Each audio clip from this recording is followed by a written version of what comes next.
मैं जितेंद्र गहलोत, आदर्श विद्या मंदिर उच्च माध्यमिक बालोतरा। अध्याय 7, भाग 5, परमाणु संरचना, कक्षा 10वीं। आधुनिक आवर्त सारणी।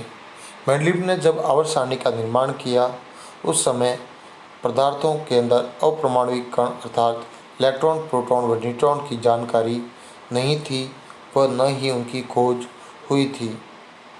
लेकिन मेंडलीव को आज भी उनकी दूरदृष्टिता के कारण जाना जाता है, क्योंकि उन्होंने अपने ही आवर्त सारणी में समय से पहले ही शून्य वर्ग तथा एका बोरॉन, एका सिलिकॉन, एका जर्मेनियम नामक तत्वों की पहचान पहले ही कर दी थी। अतः इन्होंने परमाणु भार को मुख्य गुण माना, क्योंकि जब आधुनिक मेंडलीव की आधुनिक आवर्त सारणी के रूप में परिवर्तन किया गया, तो मेंडलीव की सारणी के समय परमाणु भार ज्ञात थे, लेकिन अपर्माणुविक खोजों कणों की खोज नहीं हुई थी। तो इसी प्रकार आधुनिक आवर्त सारणी में हेनरी मोजले ने मेंडलीव की आवर्त सारणी को ही पुनः व्यवस्थित किया।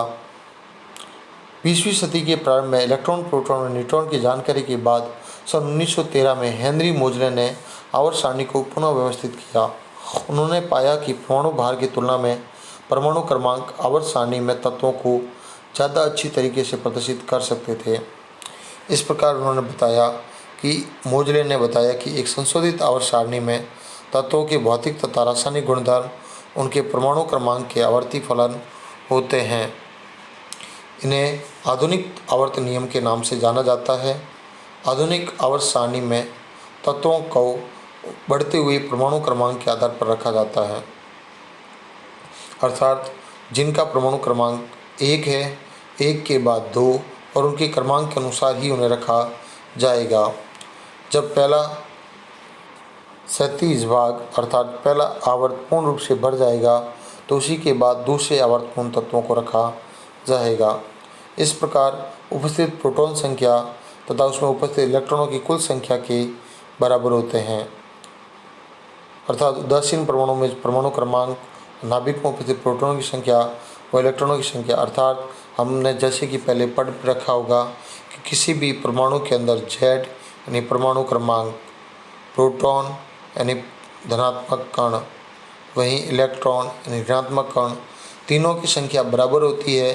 इसलिए यहाँ पर Z से उसके परमाणु क्रमांक की व्याख्या, P से उसे प्रोटॉनों की संख्या और E से उसे इलेक्ट्रॉन विन्यास, अर्थात ये सभी संख्याओं को एक साथ प्रदर्शित करने में सक्षम था। इससे आवर्त सारणी स्वयं ही तत्वों के इलेक्ट्रॉनिक विन्यास का भी प्रतिनिधित्व करती है। आवर्त सारणी का ये बहुत ही सरल रूप मेंडलीव की आवर्त सारणी की तुलना में बहुत ही ज़्यादा विस्तृत अर्थात बड़ा था। इसीलिए इसे आवर्त सारणी का दीर्घ या लंबा रूप अर्थात extended of long form of periodic table के नाम से जाना जाता है। इस आवर्त सारणी में 37 पंक्तियाँ आवर्त अर्थात तिरछी पंक्तियों को आवर्त के नाम से, ऊर्ध्वाधर खड़े स्तंभों को वर्ग के नाम से जाना जाता है।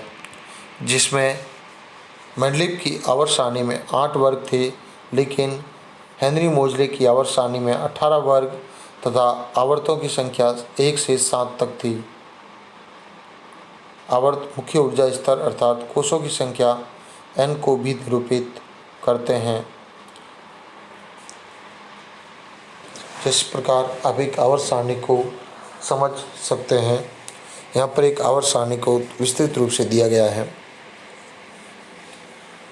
जैसे कि आवर्त सारणी का पहला तत्व हाइड्रोजन, फिर दूसरा तत्व दूसरी तरफ हीलियम, अर्थात इसके पहले कोष में एक इलेक्ट्रॉन अर्थात ये एक संयोजकता प्रदर्शित करता है। S ब्लॉक के पहले तत्व में ये उपस्थित हो गया। वहीं हीलियम अंतिम रूप से अक्रिय गैस के रूप में उपस्थित होता है, क्योंकि उसका अंतिम कोष भरा हुआ होता है, इसलिए वो P ब्लॉक के अंतिम कोष में अक्रिय गैसों के साथ रहा। लिथियम के परमाणु कोष में अंतिम कोष में एक इलेक्ट्रॉन होता है, इसलिए वो हाइड्रोजन के नीचे लिथियम के अंदर उपस्थित हुआ। इसी प्रकार सोडियम के तीसरे कोष में एक इलेक्ट्रॉन उपस्थित होता है। वहीं पोटेशियम के चौथे कोष में एक इलेक्ट्रॉन उपस्थित होता है, तो रुबिडियम के पाँचवें कोष में एक इलेक्ट्रॉन उपस्थित होगा। इस प्रकार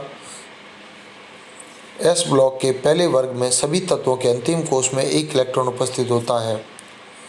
वहीं दूसरे वर्ग के एस ब्लॉक के दूसरे वर्ग में अर्थात बेरिलियम, मैग्नीशियम, कैल्शियम आदि तत्वों के अंतिम कोष में दो इलेक्ट्रॉनों की संख्या उपस्थित होती है, अर्थात ये धनात्मक रूप से दो आवेशों का निर्माण करते हैं। उसी प्रकार पी कोष के जो पी कोष हैं, इन पी कोष के तत्वों का संयोजकता इनके परमाणु क्रमांक अर्थात वर्ग को 13 में से घटाने 8 अंतिम कोष में उपस्थित इलेक्ट्रॉनों को 8 में से घटाने पर इनकी संयोजकता का अनुमान लगाया जा सकता है। बोरॉन की संयोजकता, एल्युमिनियम की संयोजकता, कैल्शियम की संयोजकता, वहीं टिन की संयोजकता आदि की संयोजकताएं लगभग 3 मानी गई। कार्बन, सिलिकॉन, गैलियम, टिन आदि की संयोजकताएं लगभग 4 मानी गई। Nitrogen, phosphorus, arsenic, sodium, bismuth आदि की संयोजकता -3 मानी गई। ऑक्सीजन, सल्फर आदि की संयोजकता -2, फ्लोरीन, क्लोरीन, ब्रोमीन आदि की संयोजकता -1 और वहीं 18वें तत्व के अंतिम कोष में इलेक्ट्रॉन पूर्ण भरे होने के कारण इन्हें अक्रिय गैसें अर्थात निष्क्रिय भी कह सकते हैं, जो किसी से अभिक्रिया नहीं करते। इसके पहले ब्लॉक को एस ब्लॉक, बीच फिर किनारे पर पी ब्लॉक व बीच में डी ब्लॉक उपस्थित होता है। वहीं इसके एफ ब्लॉक को नीचे की तरफ 2 लाइनों में प्रदर्शित किया गया है। ये 2 लाइनें इस प्रकार बीच में उपस्थित होती है। पहली लाइन लैंथेनियम के बाद आने के कारण इन्हें लैंथेनाइड और दूसरी एक्टिनियम के आने के बाद कारण इसे एक्टिनाइड तत्व के नाम से जाना जाता है। सामान्यतः मेंडलीव की आवर्त सारणी में कुछ इस प्रकार आवर्त होते हैं। प्रथम आवर्त में केवल 2 तत्वों की संख्या उपस्थित होती है। जैसे कि आप यहाँ ध्यान से देखेंगे तो पहले आवर्त में केवल हाइड्रोजन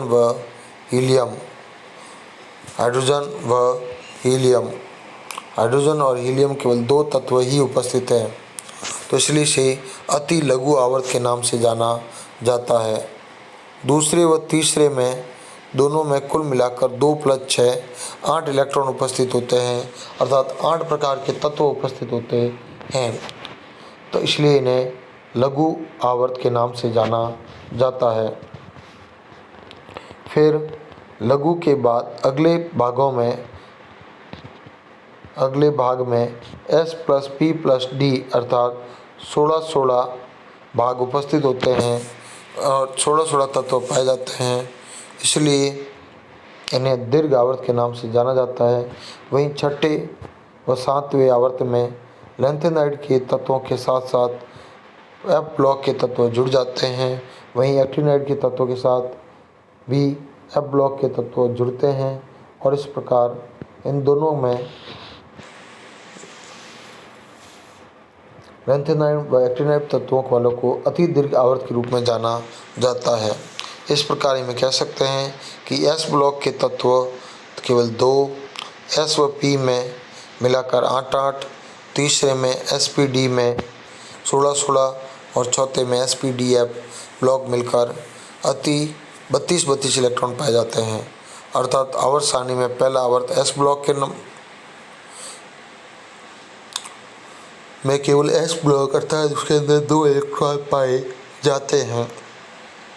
द्वितीय तथा तृतीय में S + P 8 और 8, चतुर्थ व पंचम में SP + D में भी 16 + 16, छठे व 7वें में SPDF तत्व सभी उपस्थित होने के कारण इन्हें अति दीर्घ आवर्त के नाम से जाना जाता है। अति लघु यानी सबसे छोटा, इसमें 2 तत्व, लघु आवर्त यानी मीडियम, इसमें 8 तत्व, दीर्घ आवर्त यानी बड़ा, इसमें 16 तत्व, अति दीर्घ यानी बहुत ही बड़ा, जिसमें 32 तत्व पाए जाते हैं। आवर्त सारणी के इस पहले खंड को अति लघु, इन दोनों को लघु आवर्त, इन दोनों को दीर्घ आवर्त, इन दोनों को अति दीर्घ आवर्त के नाम से जाना जाता है। प्रथम आवर्त में 2 तत्व होते हैं, इसलिए इन्हें अति लघु आवर्त कहते हैं। द्वितीय व तृतीय आवर्त में 8 तत्व होते हैं, इन्हें लघु आवर्त कहते हैं। चतुर्थ व पंचम आवर्त में डी कक्षक सम्मिलित हो जाते हैं, जहाँ दोनों आवर्त में 18 तत्व होते हैं, इसलिए इन्हें दीर्घ आवर्त के नाम से जाना जाता है। छठे व सातवें आवर्त में एफ ब्लॉक प्रारंभ होने के कारण इनमें 32 तत्व होते हैं, इसलिए इन्हें अति दीर्घ आवर्त के नाम से जाना जाता है। हालांकि एफ ब्लॉक के एक एक प्राधिक तत्व को आवर्त सारणी में लिखकर 2 क्षैतिज पंक्तियों में अलग से 14 तत्वों में दर्शाया जाता है, जहां पहली पंक्ति के तत्व लेंथेनाइड और दूसरी पंक्ति के तत्व एक्टिनाइड कहलाते हैं। क्योंकि लेंथेनम के बाद आने के कारण इन्हें लेंथेनाइड, एक्टिनियम के बाद आने के कारण इन्हें एक्टिनाइड तत्वों के नाम से जाना जाता है। वहाँ हमने आवर्त के अनुसार वर्गीकरण पढ़ा, तो यहाँ हम वर्ग के अनुसार वर्गीकरण पढ़ेंगे। पहला और दूसरा वर्ग एस ब्लॉक के नाम से जाना जाता है, जिनके तत्व या भागों को क्षारीय या क्षारीय मृदा धातुओं के नाम से जाना जाता है। वहीं 3 से 12 तक के वर्ग में डी ब्लॉक उपस्थित होता है, जिनके यौगिकों को संक्रमण तत्व के नाम से जाना जाता है। वहीं 13 से 18 में पी ब्लॉक उपस्थित होता है, जिसे निरूपक तत्व या मुख्य तत्व भी कहा जाता है। वहीं 17वें व 18वें तत्वों के खंड के मध्य अर्थात नीचे के दोनों खंडों में एफ ब्लॉक भी उपस्थित होता है, और एफ ब्लॉक के तत्वों को अंतर संक्रमण तत्व के नाम से जाना जाता है। इस आवर्त सारणी में यह तो स्पष्ट हुआ कि एक ही ऊर्ध्वाधर स्तंभ अर्थात एक ही वर्ग में तत्वों के बाह्यतम कोशों का इलेक्ट्रॉनिक विन्यास समान होगा, अर्थात एस वर्ग के पहले कोश में सबका इलेक्ट्रॉनिक विन्यास व संयोजकता 1 थी, दूसरे में अंतिम कोश की संयोजकता 2 थी। अर्थात एक ही वर्ग के इन सभी तत्वों में संयोजकता इलेक्ट्रॉनों की संख्या अर्थात बाह्यतम कोश में उपस्थित इलेक्ट्रॉनों की संख्या समान होती है, और इसी वर्ग में ऊपर से नीचे जाने पर केवल कोशों की संख्या ही बढ़ेगी, लेकिन बाह्य कोशों में भरे गए अंतिम इलेक्ट्रॉनों के आधार पर इन तत्वों को सामान्यतः 4 ब्लॉक में वर्गीकृत किया गया। पहले व दूसरे को एस ब्लॉक तत्व, 13 से 18 तक पी ब्लॉक, 3 से 12 तक डी ब्लॉक, और नीचे दोनों ही क्षैतिज पंक्तियाँ एफ ब्लॉक के नाम से जानी जाती है। जहाँ नीचे की क्षैतिज पंक्तियों में पहली पंक्ति 4F श्रेणी अर्थात लेंथेनम के बाद आने के कारण इन्हें लेंथेनाइड तत्व, वहीं दूसरी पंक्ति तत्व के एक्टिनाइड तत्व के बाद आने के कारण एक्टिनियम के बाद आने के कारण इसे एक्टिनाइड तत्व के नाम से जाना जाता है। एस ब्लॉक के तत्व क्षारीय एवं क्षारीय मृदा धातुएं होती है।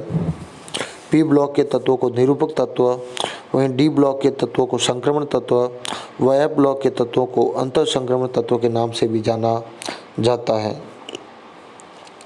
अब सारणी में यूरेनियम अर्थात परमाणु क्रमांक 92 के बाद आने वाले तत्वों को परा यूरेनियम तत्व के नाम से भी जाना जाता है।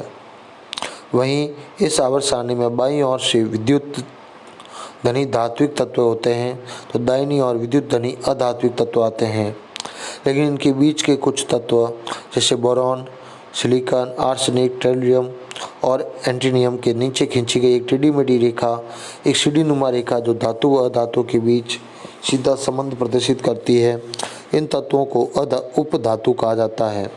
ये उपधातु कुछ समय तक अधातुओं के गुण प्रदर्शित करती है, पर विशिष्ट स्थिति पर ये धातुओं के गुण भी प्रदर्शित कर देती है। आज के गृह कार्य में मोजले का संशोधित आवर्त नियम लिखना है। उपधातु किसे कहते हैं? लेंथेनाइड व एक्टिनाइड तत्व किसे कहते हैं? आवर्त सारणी में वर्ग के अनुसार एस व पी ब्लॉक को क्या नाम दिया जाता है? और प्रश्न 5 में आपको करना है, जो दोनों ही सारणियाँ मैंने इसके अंदर बनाई है, दोनों ही सारणियाँ आपको कॉपी में पुनः बनानी है। अर्थात वर्ग व आवर्त के अनुसार, वर्ग के व आवर्त के अनुसार वर्ग व आवर्त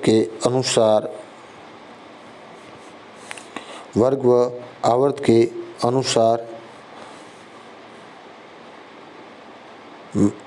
आधुनिक आवर्त सारणी की व्याख्या कीजिए।